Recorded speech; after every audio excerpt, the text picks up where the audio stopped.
Well, it's finally happened. Founder and former CEO of World Wrestling Entertainment, billionaire Linda McMahon, has been officially sworn in as the Secretary of the Department of Education.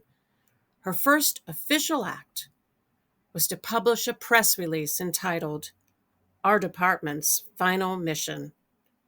She begins by stating, "When I took the oath of office as Secretary of Education, I accepted responsibility for overseeing the U.S. Department of Education and those who work here.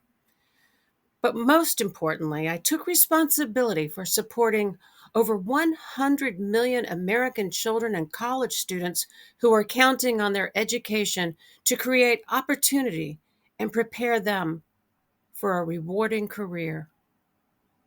Well, of course, that's a bit rich considering a recent lawsuit filed against Linda and her ex husband Vince McMahon by five John Does who worked as ringside crew when they were only in their teens, alleging that the WWE co founders turned a blind eye to years of sexual abuse by an announcer and executives of the company.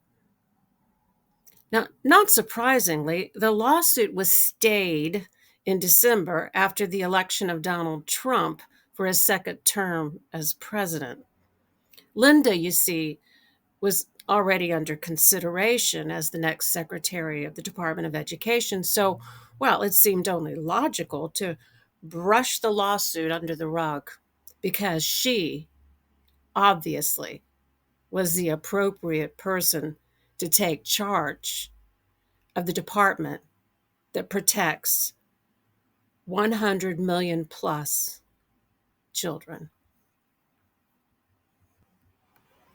Linda goes on to say in her press release, "As you all are aware, President Trump nominated me to take the lead on one of his most momentous campaign promises to families.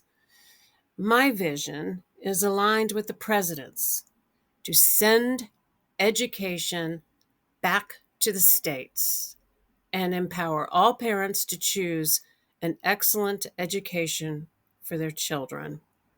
As a mother and grandmother, I know there is nobody more qualified than a parent to make educational decisions for their children.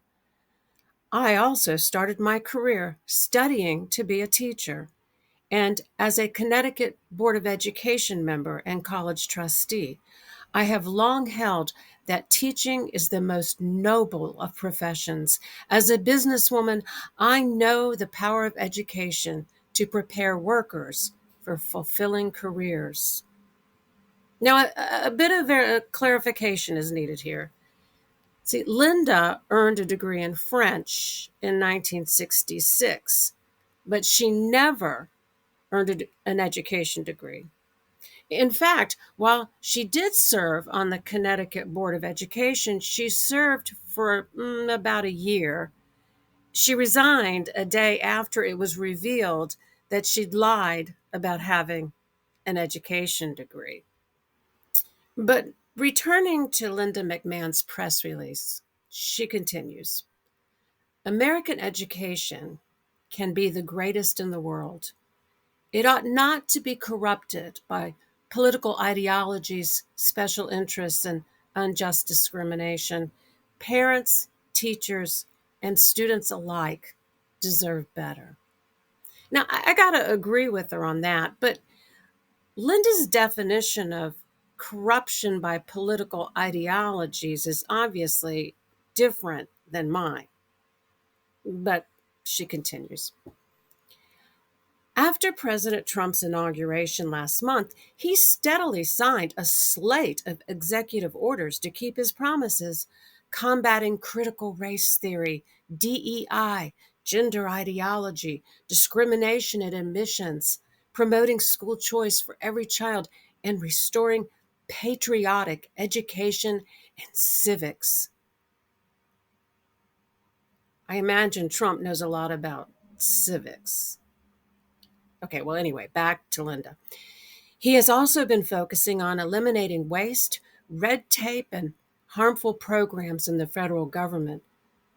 The Department of Education's role in this new era of accountability is to restore the rightful role of state oversight in education and to end the overreach from Washington.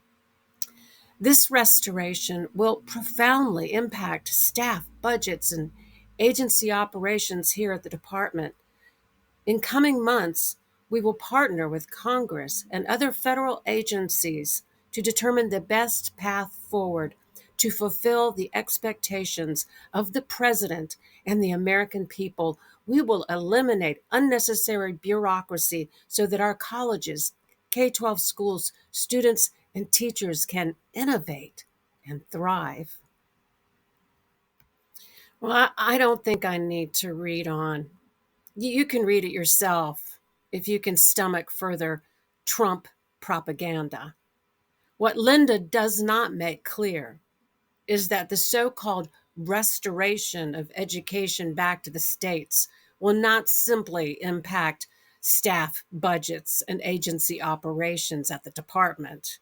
It will, and this is the most important point, it will impact all of the American people. Many teachers will find themselves without a job. Many children will find themselves without a teacher. Many parents of children with special needs will find themselves without support. States will ramp up efforts to eliminate public schools in favor of voucher systems and privately run charter schools. And a number of states, those states that are already actively working on pushing anti DEI, anti LGBTQ policies, anti equity, and anti equality, will position their state education departments to make decisions about which children they think deserve support at all. Again, Trump has successfully appointed a billionaire with a checkered past that is happy to lean into their dishonesty and lack of qualifications to make decisions and policies to the detriment of the American public. Only this time, it is our most vulnerable citizens that will suffer the most. Thank you. More to come.